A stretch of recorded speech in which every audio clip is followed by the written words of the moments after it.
Bonjour à toutes et à tous, je suis Mathieu Charrier, ravi de vous accueillir dans 9e art, le podcast de la Cité internationale de la bande dessinée et de l'image d'Angoulême. Dans chaque épisode, une autrice ou un auteur se raconte, revient sur sa pratique, sa carrière, son actualité, sa vision du 9e art et répond à notre questionnaire de Proust version BD.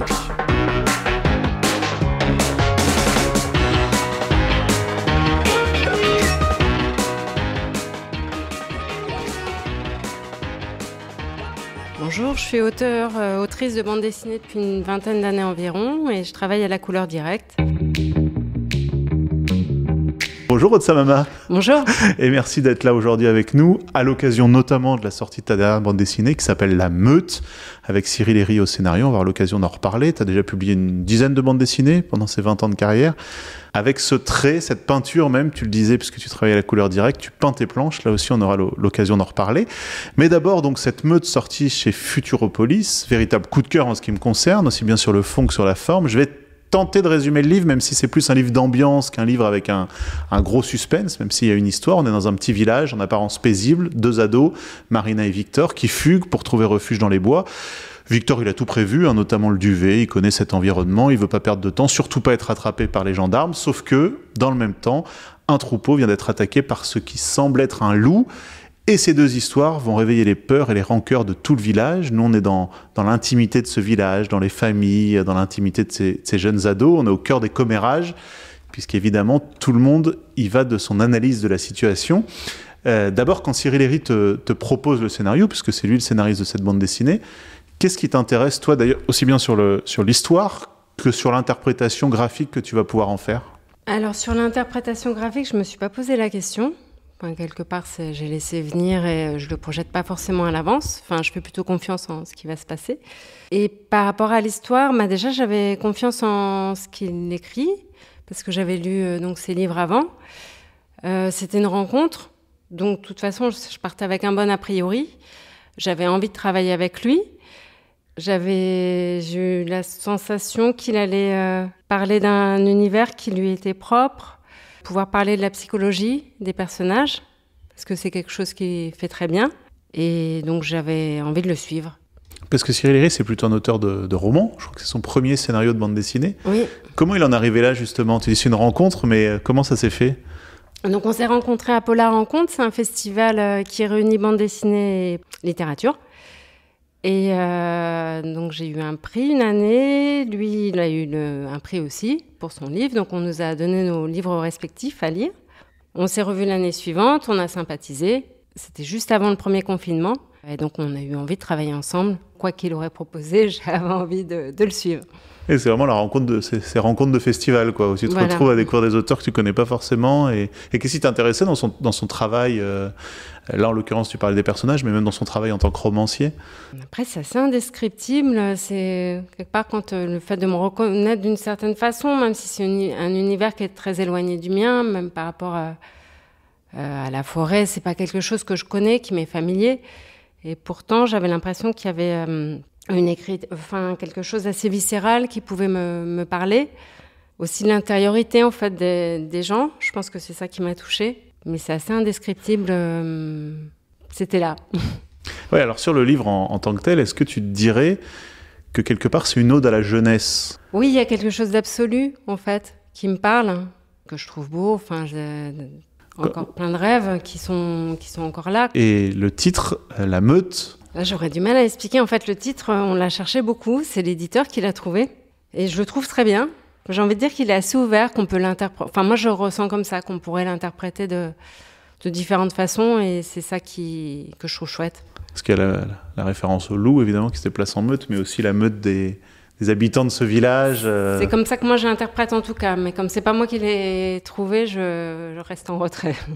Il y a quelque chose aussi, et tu le disais quand tu parlais de l'intimité des personnages, c'est l'ambiance. Et là, c'est là aussi où tu interviens graphiquement. C'est une ambiance assez pesante à la lecture. C'est-à-dire qu'on est dans une forme de polar, même s'il n'y a pas de violence ou même pas tellement d'enquête en tant que telle, mais on retient en tout cas son souffle et on est comme ça dans une ambiance où tout le monde s'épie, tout le monde a un avis sur tout le monde. Comment on représente ça graphiquement et comment on crée cette ambiance graphiquement ? Je l'ai fait donc au fur et à mesure, un peu au feeling. Les couleurs, elles viennent toutes seules. Si j'ai l'impression qu'elles sont pas justes quand elles sont... Enfin, quand je les fais, je peux toujours me reprendre. Mais je l'ai pas cherché, en fait, je l'ai pas réfléchi. C'est-à-dire que ça vient, quand tu lis le scénario, tu... Je fais ce qui me vient. C'est en faisant, en fait, que ça... Mais c'est absolument pas réfléchi ni prévu. T'as pas au départ un espèce de canevas de te dire voilà l'ambiance du village, l'ambiance de la forêt, les couleurs que je vais utiliser, espèce de palette de couleurs Non, je visualise pas du tout à l'avance et puis j'aime laisser faire, laisser venir. Et quand c'est là, on voit et avec un peu de recul si ça peut être ajusté ou avec un peu de recul, je peux toujours revenir sur avec l'acrylique, c'est facile de repasser une couche sur une autre. Du coup, j'ai cette possibilité de faire confiance parce que je sais que ça peut être repris. Mais en général, je ne reprends pas. Alors justement, tu parles de l'acrylique puisque tu dessines, tu peins à l'acrylique en couleur directe. Justement, comment tu travailles ? Est-ce qu'il y a quand même un crayonné à un moment donné ? Est-ce que tu fais un premier découpage ? Alors, je ne fais pas du tout de crayonné parce que j'aime laisser venir en fait mes dessins. Je ne suis pas à l'aise au crayon, donc au trait, je ne visualise pas les choses comme ça. En général, je fais directement mes planches parce que si je faisais des storyboards, enfin ce que j'ai pu faire tout au début, mais il faut que je refasse mes pages et ça perd en spontanéité et j'ai plus envie de les faire, ça devient laborieux. Du coup, je fais directement mes pages que je soumets donc au scénariste à peu près à mi-chemin. Donc s'il y a quelque chose qui va pas reprendre, c'est toujours faisable. Et puis ça se précise au fur et à mesure. Et donc oui, je visualise plus par masse. Donc c'est comme ça que ça monte. Par couches successives. Et quand tu disais l'acrylique permet de repasser dessus, c'est-à-dire que... Oui, je peux mettre une couleur blanche sur une noire, il n'y aura pas de transparence, ça fonctionne, ça ne va pas forcément être trop en épaisseur. Et c'est pas comme de l'encre, où on ne va pas pouvoir mettre une couleur claire sur une fonte, avec l'acrylique c'est possible. Et de toute façon, plus je suis sûre de moi, moins je mets d'eau, donc plus c'est épais. Mais au départ, ça reste en jus. Et c'est ce qui donne ce côté assez impressionniste à tes tableaux, en l'occurrence à tes pages. Mais... Et je me suis rendu compte aux Beaux-Arts que j'étais plus à l'aise comme ça en masse qu'au crayon. Du coup, j'ai décidé de garder cette technique. Après, donc ça, en 20 ans, ça s'est affiné. Je pense que mon dessin est plus précis qu'il ne l'était au début. Et oui, voilà, ça évolue au fur et à mesure du temps. Et j'essaye de mieux définir les personnages. Et ça m'intéresse plus aujourd'hui que c'était le cas... donc au début. Ça a été un handicap, tu penses, dans la bande dessinée, cette couleur directe et... En fait, c'était différent. Quand j'ai commencé, il y avait vraiment moins de place pour ce type de choses et ça semblait plus particulier. Je crois que ça peut le sembler aujourd'hui où c'est plus ouvert, où il y a beaucoup plus de choses différentes qui sont proposées. Après, quelque part, de toute façon, j'aurais pas pu faire autrement. Donc c'était... entre un handicap et quelque chose de positif dans le sens où ça me différenciait. Mais aujourd'hui, j'ai vraiment moins l'impression que c'est particulier parce qu'effectivement, il y a plein de choses assez plastiques qui sortent. Et comment ça... Est-ce que quand tu commences une page, tu fais déjà ton découpage et tu peins, j'allais dire à l'échelle, entre guillemets, en tout cas à l'échelle de ta page, ou est-ce que tu peins chaque case sur une feuille à part et ensuite tu recomposes ta page ? Non, tout est sur la même page parce que je voudrais qu'il y ait une lecture assez fluide de la page et qu'il n'y ait pas trop une sensation d'illustration séparée. Et du coup, j'ai l'impression qu'en ayant tout sur la même page, ça va m'aider à simplifier. Parce que je voudrais pas que la lecture soit trop laborieuse, qu'on passe trop de temps et que ça alourdisse. Pour cet album, le découpage de Cyril était très précis. Du coup, c'était pas ma partie. Enfin, je lui ai fait confiance et donc c'était déjà découpé. J'ai l'impression que si j'étais intervenue dessus, j'aurais risqué de lui casser sa cohérence et à peu de choses près, finalement, ça pourrait ne plus marcher. Et non, en même temps, c'est aussi ce que j'ai apprécié. Puis, quelque part, je me suis mise au service du récit. Donc, j'avais à cœur de le faire comme ça. On te compare à Breccia ou Mattotti, ou en tout cas dans ce courant-là. Est-ce que c'est un courant que tu revendiques ?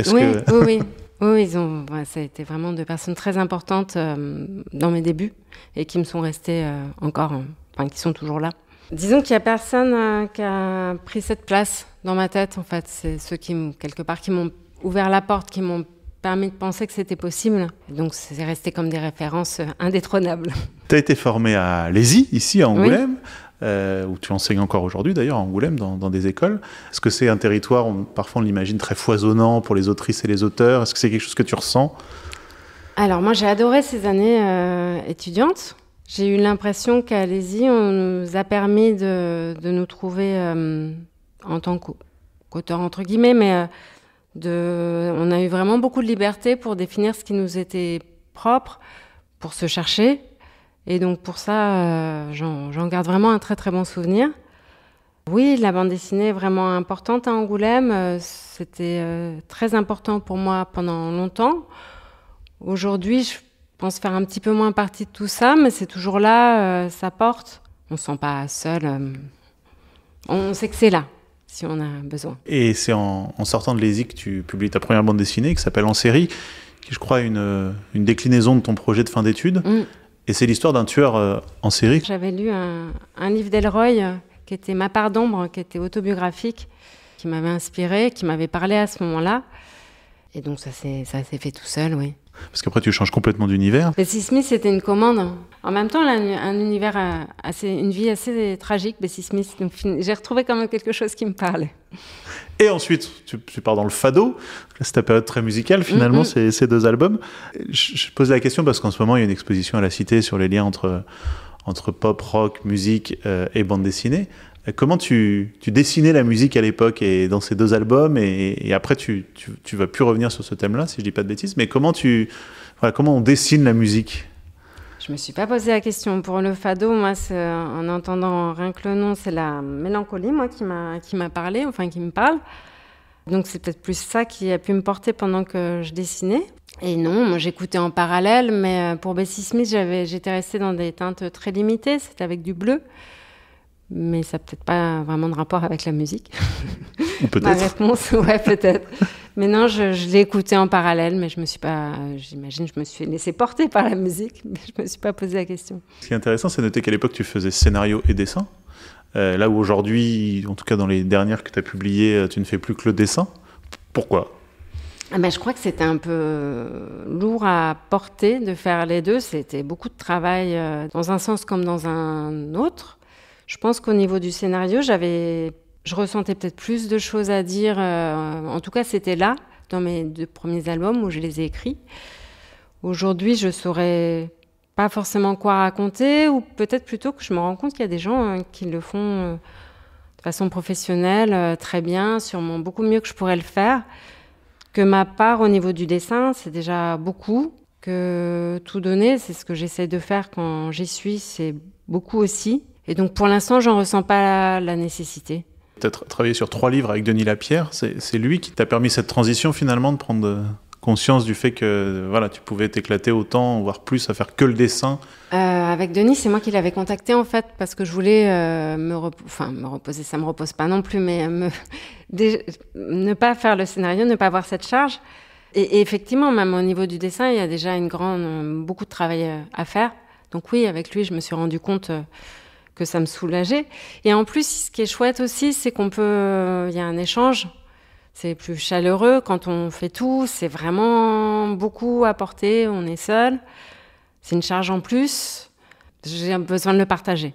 Cette fameuse solitude de l'auteur de BD que tu veux casser. Avec Denis Lapierre, il y a notamment un des livres qui s'appelle Martin Eden. Et je disais que c'est à ce moment-là que tu as retiré une espèce de voile noir. Oui, c'était une cerne noire qui avait tendance un peu à alourdir, je pense, ou à assombrir mon dessin. Je m'en rendais pas forcément compte, enfin elle était là.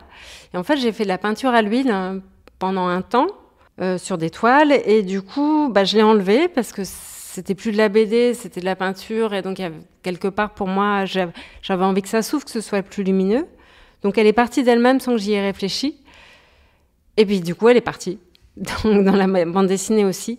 Et je préfère, je trouve mon dessin plus ouvert, plus lumineux, et j'en ai besoin aussi. Je pense qu'après, c'est dans la tête aussi. Il y a peut-être un peu plus ouvert aussi, et du coup, ça donne plus de contraste, je pense. Mais c'est pas réfléchi chez moi, je l'ai vu, mais ça s'est fait tout seul. Ce livre, La Meute, dont on parlait tout à l'heure, il sort après 5 ans sans publication, je crois. Oui, j'ai fait donc une pause à ce moment-là. J'avais un peu arrêté la bande dessinée, je n'étais pas sûre de la reprendre à un moment donné. Je pense que j'avais vécu et pensé pour la bande dessinée pendant très longtemps. Ça a été trop, j'avais besoin de faire d'autres choses, de penser à d'autres choses, de rencontrer d'autres gens qui étaient dans d'autres univers. Puis j'étais fatiguée un petit peu aussi. Martha Hénin m'avait pris beaucoup. Après, ça a été un petit peu difficile et j'avais besoin de me reposer.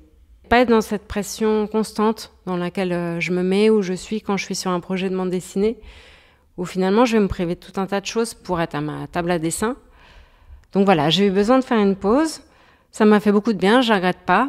Et donc la rencontre avec Cyril, et puis je pense que j'avais aussi envie de quelque chose qui soit plus proche de moi, qui me touche plus.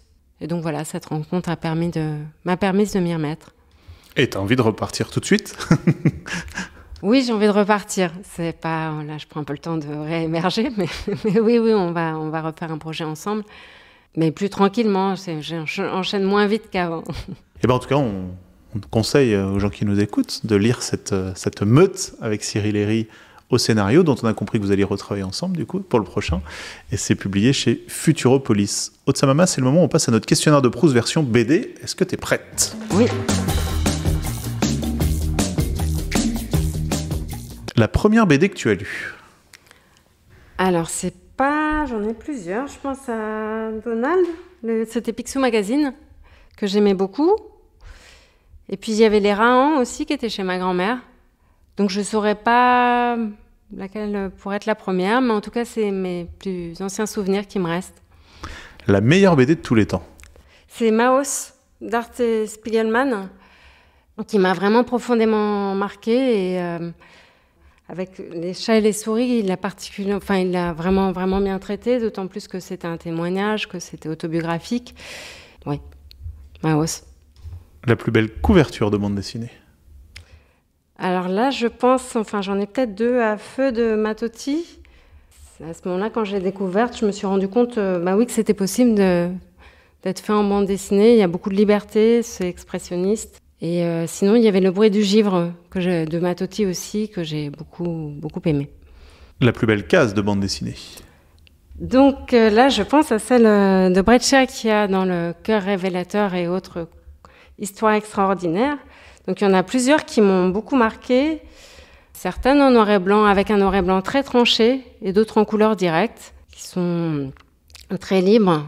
Elles me sont restées en tête. Est-ce qu'il y a une BD que tu aimes, mais tu as honte de l'avouer? Alors là, c'est plutôt une BD que j'aimais quand j'étais ado, de Servet, qui s'appelle La Chalette, mais ça remonte.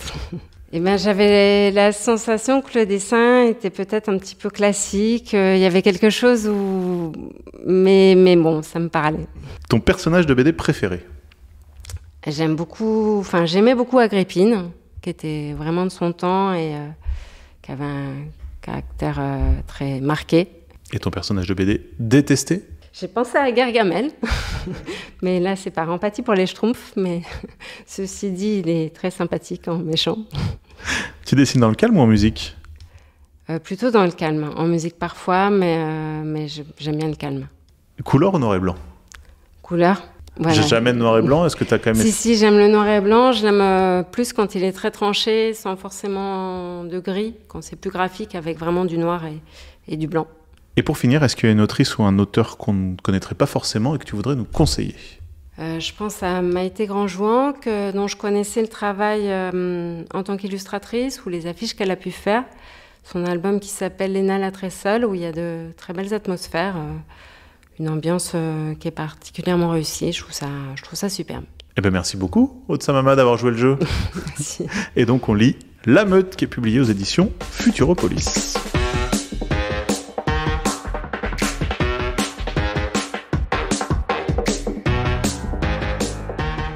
9e art est un podcast produit par la Cité internationale de la bande dessinée et de l'image d'Angoulême, réalisation Mathieu Charrier. N'hésitez pas à commenter ces épisodes, à les noter, à en parler autour de vous, c'est très important pour nous.